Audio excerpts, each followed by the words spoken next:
This video is kindly sponsored by Squarespace. A 28mm and a 35mm are my absolute favourite focal lengths.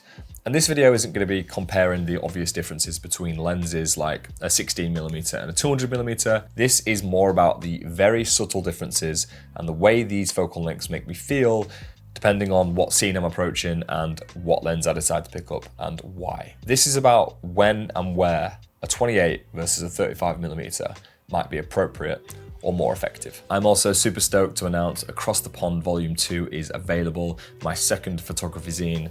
This features a collection of my favorite photographs from when I was in New York in April, following on from last year when I released my first zine, Across the Pond. Well, I was there again in April, so I thought I'd put this together as a volume 2. Thank you so much to everyone that's already enjoying these. I've seen photographs of these on your coffee tables, and seeing people enjoy the work physically in their homes is truly a pleasure. I'm very grateful for it. So thank you so much, and if you're interested, there is a link in the description. I shoot a lot of street photography, but I still believe some of these thoughts and ideas I'm gonna have in this video can be applied more broadly than just street photography. A lot of these ideas probably overflow into other photography styles as well.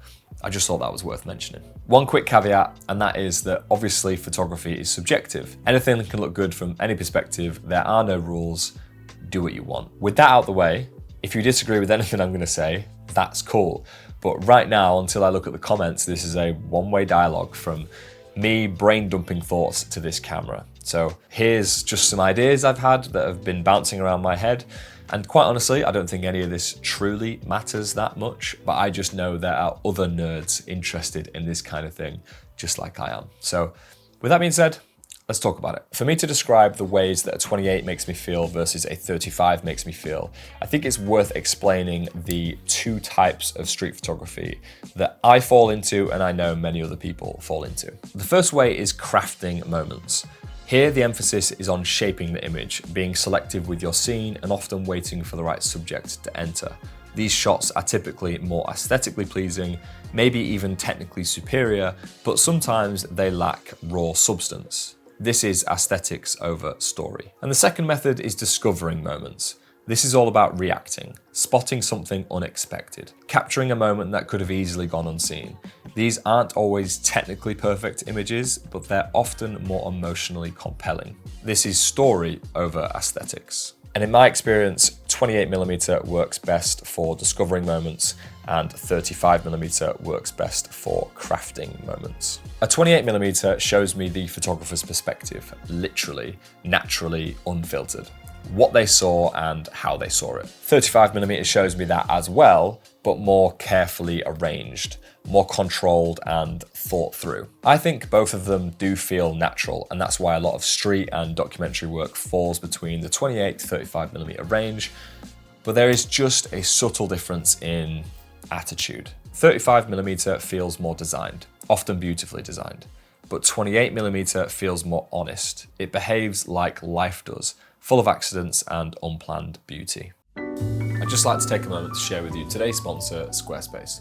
As you may know, I've just released a brand new photography zine, and getting this product ready on my website was an absolute breeze. Just like putting together the rest of my website, from my photography portfolio to my blog to my weekly newsletter, The Focal Point, Squarespace make designing your space online super straightforward.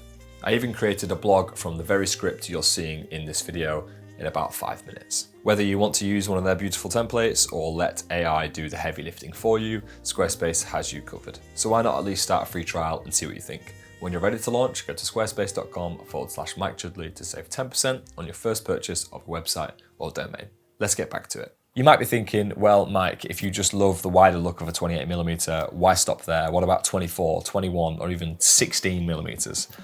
I think 28mm is the limit where the edges of the frame are not warped or distorted.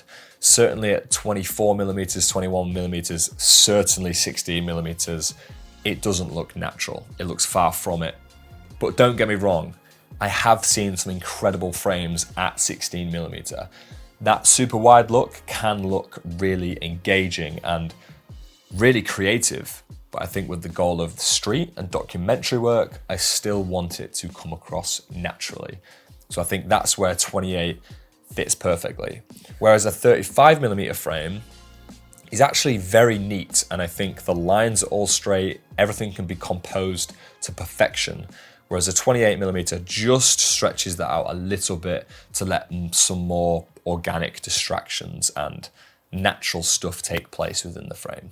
Now here's the thing, if I had to pick one focal length that just makes things look good, it's the 35mm.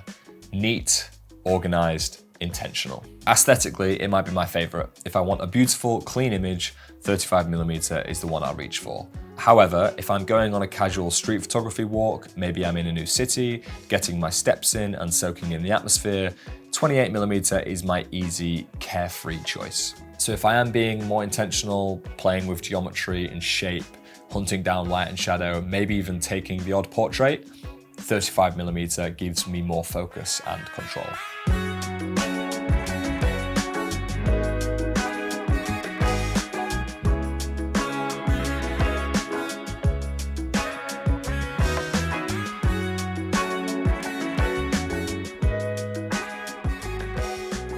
I want to share with you a very recent use case that could work as a cool example. So last week, I headed out for a drive with my friend in his Porsche 911 964. Easily one of the most beautiful cars to exist. The sun was setting, we went to take some photographs, we got some pizza. It was actually kind of romantic. That evening, I took the 35mm with me because I knew what I was walking into. I wanted to shoot the details, play with the shape of the car, and frame things cleanly. The compositions mattered, the aesthetics mattered. And what about a 28mm? Would have that worked in that situation? Yeah, of course it would have. It would have looked fine, it would have been great. And honestly, any focal length will make that car look good. It just felt like for me, in that moment, the 35mm was ideal. So with that being said, the 28 and the 35 are my two favorite focal lengths. They both feel natural, they are both capable of making great photographs, but they do serve slightly different purposes, and understanding the nuances and the very slight differences has helped me be slightly more intentional when heading outside and deciding which to pick up. So I hope you enjoyed this brain dump of ideas. I've just waffled to you for a little bit. If you agree with me, great. If you don't agree with me, also great. Just drop your comments down below and I'd love to see where this discussion goes. Thank you so much for watching the video, supporting the content, and if you're interested in buying my photography zine, that is also massively appreciated. A link will be in the description below. That's it from me, and I'll see you guys very soon. Peace.